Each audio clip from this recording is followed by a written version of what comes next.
All right, guys, here we are chilling in the Recycled Recumbents booth with my good friend AD Carson. AD, nice to see you again. How's it going? Oh, it's great to come back to the show. They fooled me last year and moved it to September, and I already had a ride planned. So it's great to get back and see everybody here today. Right. Well, for those of you who don't know, there has to be maybe 2 or 3 people out there. AD has a company that he started quite a while ago that recycles old frames into a recumbent, a long wheelbase recumbent, or actually a couple of different designs. I'm going to have him talk about that. So, AD, tell us maybe quickly about when you started this, what your idea was at the time, and then bring us up to date. Okay, I stand on the shoulders of some giants. I could not go into a retail shop in the year 2000 and buy a then $2,000 bike, which was the Tour Easy, which was the object of my interest. So the next question is, how do you get there without spending $2,000? There are some other giants who had internet sites at that day and time.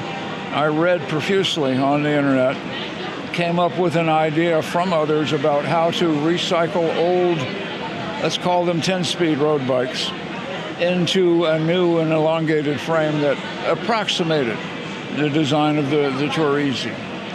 One of those authors was Garner Martin himself, who wrote a semi-famous 46-page typewritten paper with 2 pencil drawings about how to make something like a Tour Easy. It's a Tour Easy clone. So that was helpful. I feel like what I did put my own twist on it. And both we'll call it the Mach 1, later the Mach 2, and the Mach 3 all came from that beginning. All right, great. So, to be more specific, you weld up these frames. You cut the frames from the old bikes, and then you weld up a new frame according to these specs. Absolutely. Yeah. Tell us maybe more about the process so they understand. Sure. Would you like the visual aid? You can just talk about it, and Trey's going to get a shot. So okay. Well, you basically to make a regular diamond frame into a long wheelbase recumbent, you have to shrink the main triangle between the head tube, the bottom bracket, and what used to be the seat position. That has to be smaller.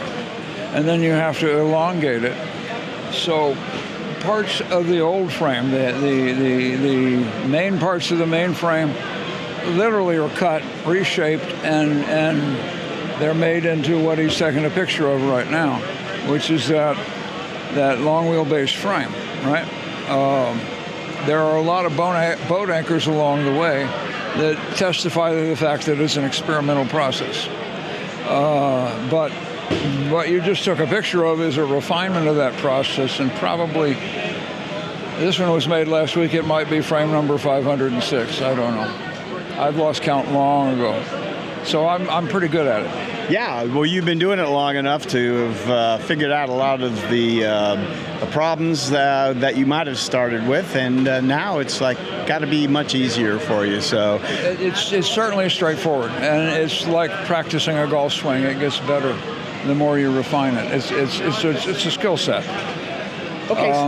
But the reason it went public was, number one, I wanted to make more, and I can't make them all for myself.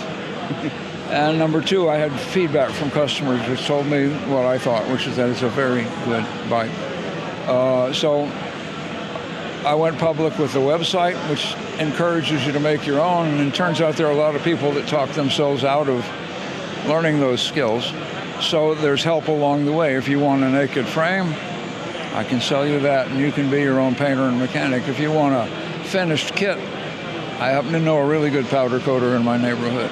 And obviously, more than anything else, I've sold finished bikes all these years. That's great. All right, so let's talk about the two. There are really 2 different models that you sell now, the Mach 2 and the Mach 3. Yep. Can you describe those for us? Certainly. The Mach 2 is what you'd call a typical long wheelbase base, like the blue one there. It has a large wheel in the back and a smaller wheel in the front for handling. The Mach 3 came from demand. I had many friends who said, why don't you make a dual large wheel bike? They were keying off of the Rand Stratus XP and some other things, and they'd like to have a cheaper one, and I don't blame them.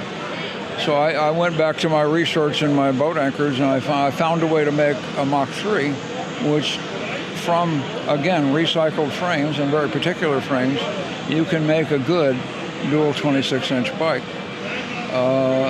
That was the impetus for the Mach 3. It has, I keep building one every once in a while to keep my hand in, but it really doesn't get as much interest as the Mach 2 does. All right, understood. All right, well, AD, so for those of you out there that might want to know more, maybe build your own or maybe get one from AD, to the website, yes? The website is just that, recycled, with a D, recycledrecumbent.com. You pick that up, there's a whole index which walks you through everything that I've just spoken about. It encourages you to build that frame because you can. You may make a boat anchor along the way, but the odds are if you start with the Mach 1, you can make several mistakes and still make a very good bike, very rideable bike. But I'm here to help you along the way, and I delight in that, anywhere you want to start. Sounds good. AD, thanks for spending a little time with us and telling us all about this. You're welcome, and thank you for coming and speaking to me. Okay. I appreciate it. Take care of yourself. My pleasure, of course. Good night.